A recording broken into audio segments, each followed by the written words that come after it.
নমস্কার, আমি ডাক্তার প্রকাশ Mallick, consultant homeopath. দীর্ঘ 38 বছর ধরে হোমিওপ্যাথি চিকিৎসার সঙ্গে যুক্ত আছি। আজকে যে বিষয়টা নিয়ে কথা বলবো সেটা একদম পার্টিকুলার পুরুষের ব্যাপার।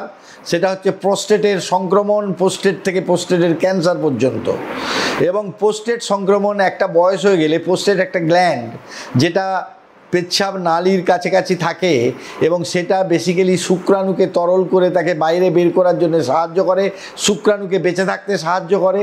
এই গ্ল্যান্ডটা কিন্তু বয়সজনিত কারণে সেটা স্বাভাবিকভাবে বৃদ্ধি পায়, কিন্তু একটা নির্দিষ্টভাবে যদি বৃদ্ধি পেয়ে যায় তাতে অবস্ট্রাকশন হয়, তখন পেচ্ছাব করতে কষ্ট হয়। তাই এক বয়স্ক মানুষদের অনেক সময় পেচ্ছাব করতে কষ্ট হয়, তখন অবশ্যই হোমিওপ্যাথি চিকিৎসা করলে আমরা ভালো হতে পারে এবং ভালো হয়ে যায় যদি আপনি প্রথম থেকে ওষুধ খান।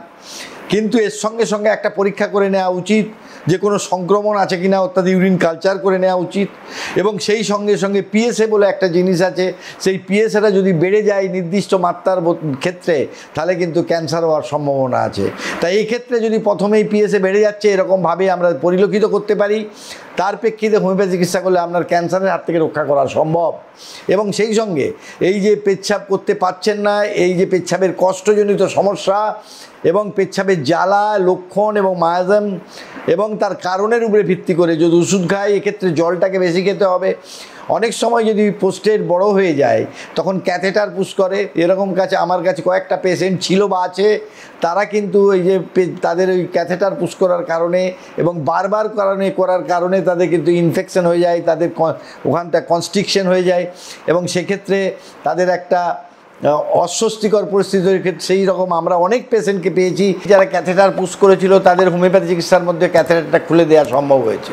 কিন্তু আমরা এরকম অনেক পেশেন্ট পাই যারা প্রোস্টেটে ক্যান্সারে আক্রান্ত, সেই পেশেন্টকেও আমরা ভালো করতে পেরেছি।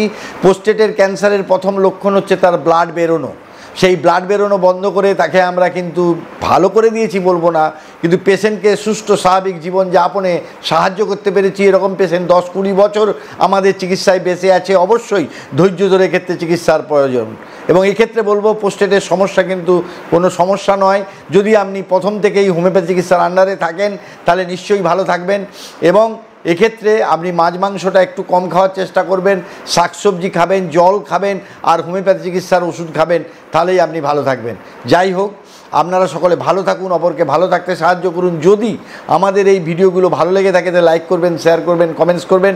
কমেন্টসের মাধ্যমে আপনাদের যা যদি কোনো কথা থাকে, আপনাদের কোনো ক্লেম থাকে, আপনাদের কোনো পরামর্শ থাকে, সেগুলো যদি আপনারা করেন আমরা সেই রকমভাবে ভিডিও তৈরি করার চেষ্টা করব। আপনারা ভালো থাকুন, অপরকে ভালো থাকতে সাহায্য করুন। নমস্কার।